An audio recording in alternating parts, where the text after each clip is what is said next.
So the next panel is Winning Careers in the World of Web3. So this is going to be great. How is this all going to shake out? Jobs and making money and so forth.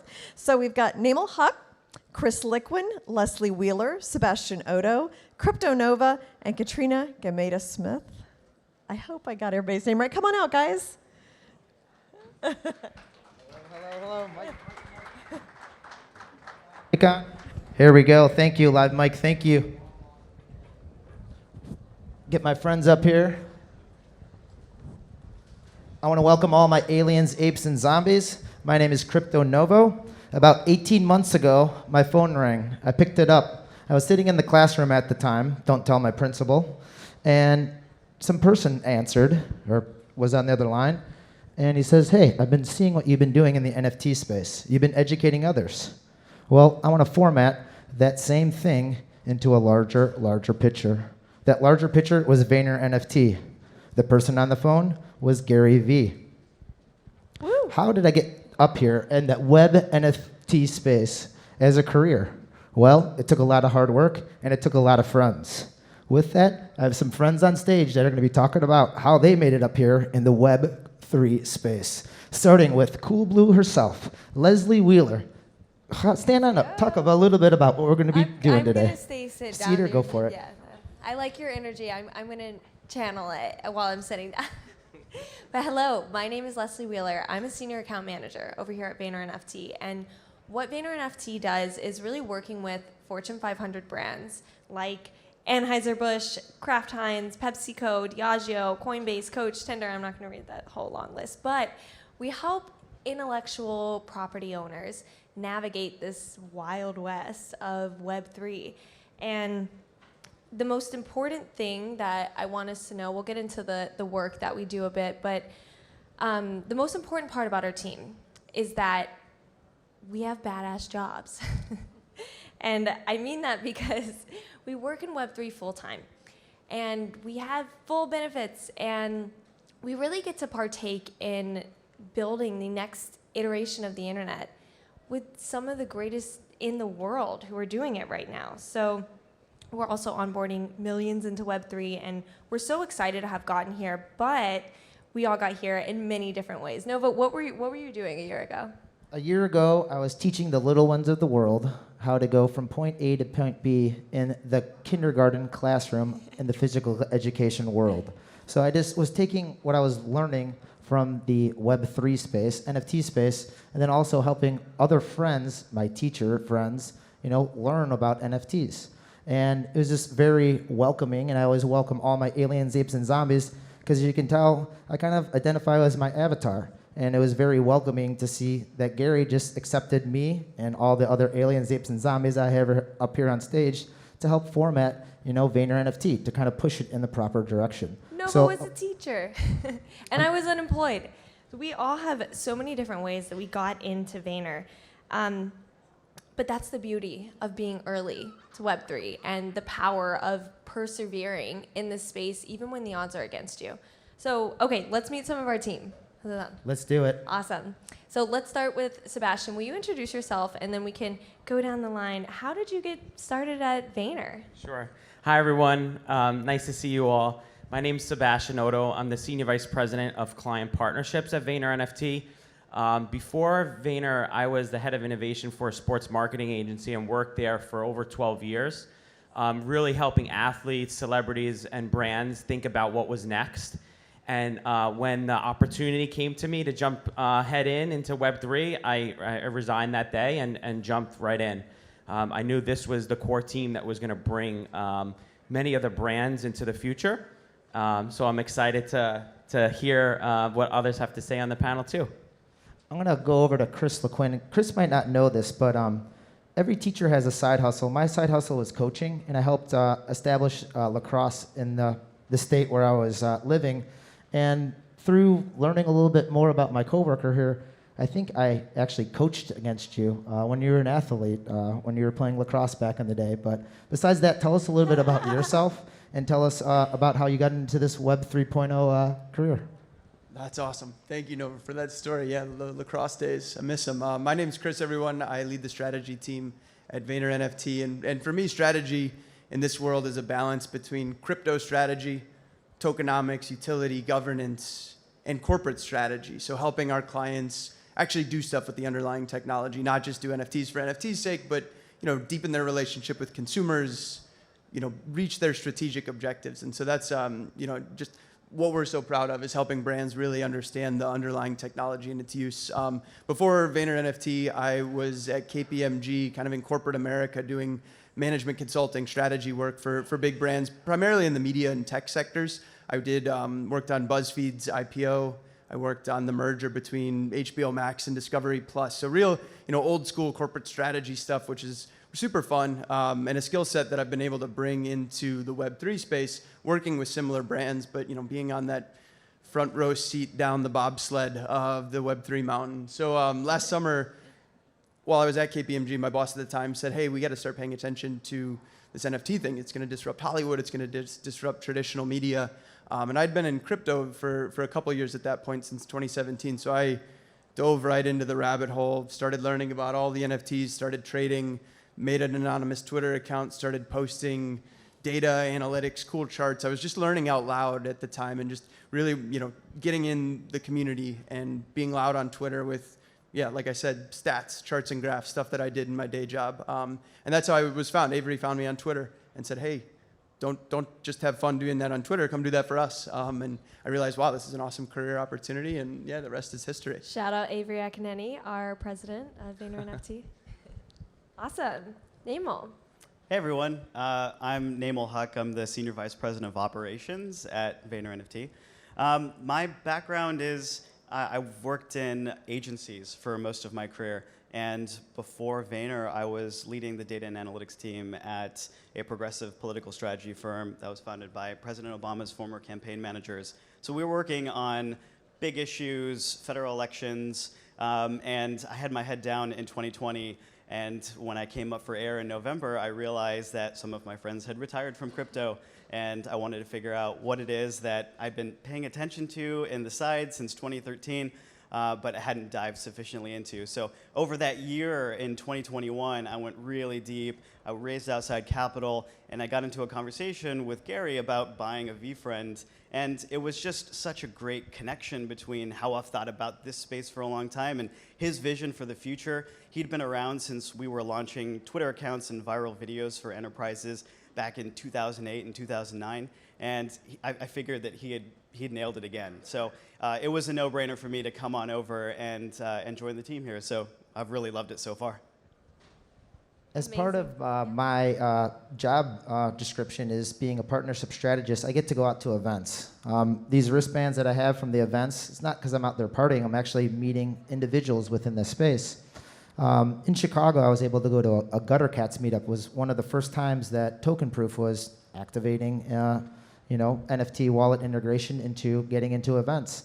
I was able to meet for the first time Katrina. Katrina, tell us a little bit about yourself and how you got into the Web 3.0 career. Yeah, I love it. Hi, all.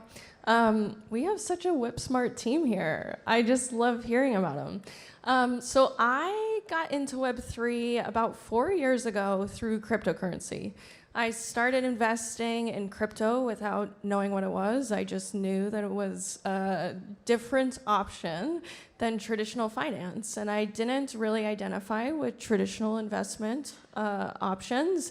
And one of my coworkers said, like, why not buy some Liquin, right? And so that's really what introduced me to this world. And it wasn't until Clubhouse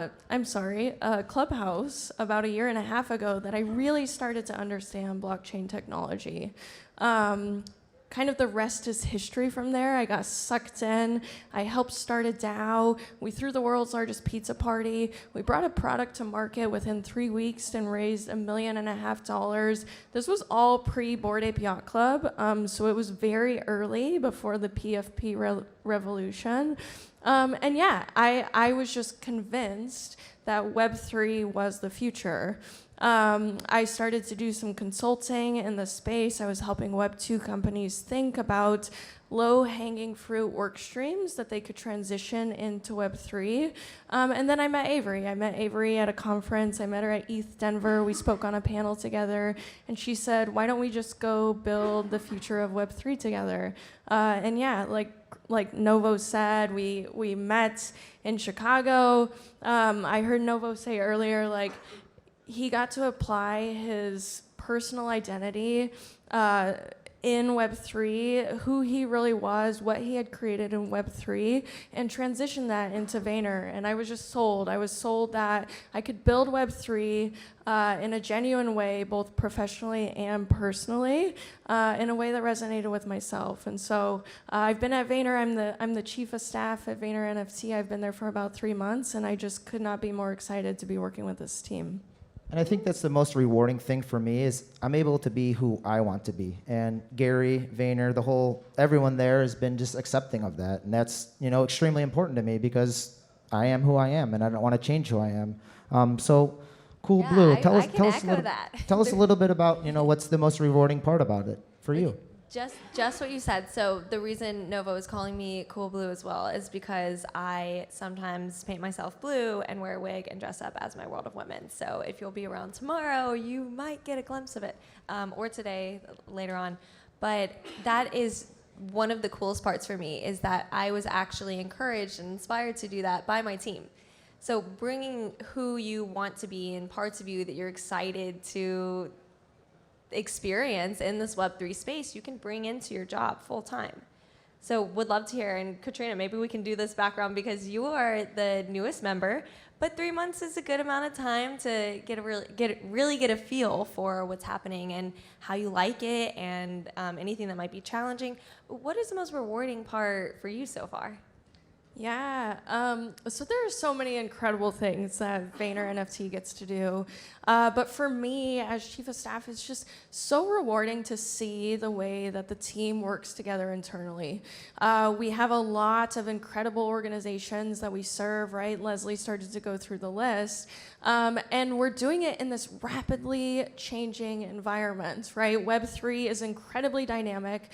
You wake up one morning and it's completely different from the day before. Folks talk about how one day is like 2 weeks in Web3, right? Dog years, for sure. Yeah, exactly. And so the most rewarding thing for me is just being able to see the team adapt and change and grow and basically respond to an incredibly flexible environment, right? It's a scrappy team, it's an agile team, and I'm just so impressed by the team's ability to show up consistently across time, check something on Twitter in the morning, right? And by the end of the day, we have a new strategy in place. And so that's what's been really cool for me is it's all the dynamism of the Web3 space, but in a structured environment where we're able to serve some of the brightest and best corporations in the world. Yeah. For me, the most rewarding thing has been the fact that clients approach us and ask to learn more about this space and ask what they can do to enter. Because I remember in 2008, after Twitter launched, finding my way into data and analytics because I could show clients that your audience is online. They're talking about your brands. They are engaging with other people and reviewing your products. You need to be present. You need to be agile. You need to adapt to the changing way that people are communicating with each other. And I think that there's a lot of memory from that era among brand marketers today. They saw that transformation. They saw that technology can shift how humans engage with each other.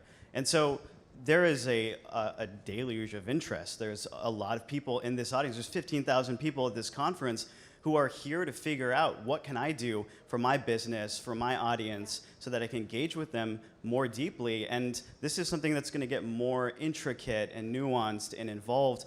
And we want to be at the forefront of that. And I don't have to show the adoption curve and the exponential grade of users and the interest and the conversation volume and any of that stuff to convince people that this is transformational technology. And when I entered the space previously, it was 2008. We were at the start of a recession. So at that time, it was much safer to just get reports and be quiet and not engage. And a lot of brands got outstripped by DTC movements who would originate on Instagram and then take up $1 billion of market share. So I think that brands are ready to not have a repeat of that era. They're involved right now, and they're going to help bring millions and millions of people onto this new era of the internet. And so we're just really excited about the prospect of bringing all those consumers, all that interest, all that attention, because that is really ultimately what drives innovation and gets the product to fit the market.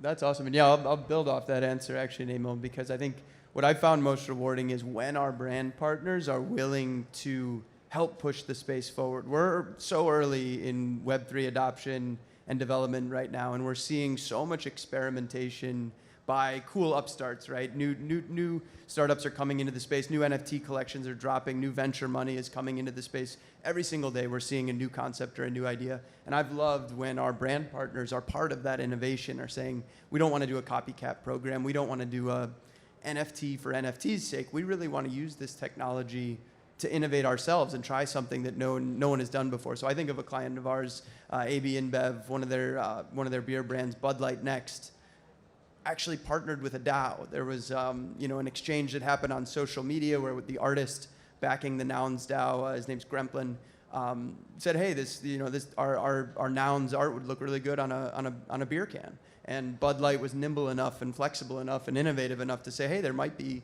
a real value exchange that could happen here. And so they featured a noun, which is a prominent NFT collection of its own, in a Super Bowl ad this past Super Bowl. And in exchange, Bud got a noun of its own, got an NFT, and was able to join the Nouns DAO.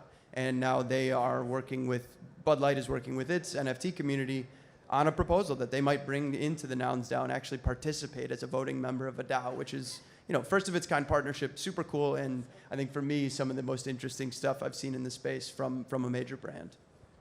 Yeah, that's great. I think what inspires me the most is definitely working with artists. I got my Chantel Martin socks on today. Like, just being able to take a brand, partner them with an artist in an authentic way means the most to me. And it also helps kind of from the ground up. It's no more are we having brands from the top down tell the community what to do. It's from the ground up and building up artists and their careers and supporting them. And when you work with artists, not telling them what to do, but instead letting them lead the way. For me, that is really, really important and inspires me daily to see the brands actually take our lead and listen to us. Traditionally in the past, brands have led those conversations.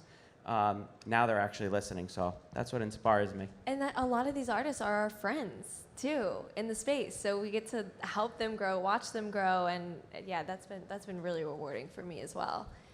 Speaking of growth in the community, what's the best advice, for growth for the, people watching right now to, one, either get into the Web3 space or just general advice? Maybe we'll start from this way and we'll go back the other way. Cool Blue, any advice for anyone that you have, to get into the Web3 space? Yeah, my advice, look, there are so many ways to get into Web3 full-time. We're talking all from Vayner NFT. This is one way. There are so many other ways. The best thing you can do is have an honest conversation with yourself about what would excite you the most and what would be truest to yourself. What option will match what you're looking for the most and what you feel more pulled towards? Yeah, for me, I think it's Twitter Spaces.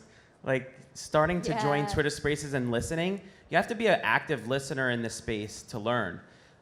So I think a lot of the kids that I mentor in my local high school, Boys and Girls Club, Girls Who Code, I tell them to listen a lot. Because when you listen, you're able to then act accordingly.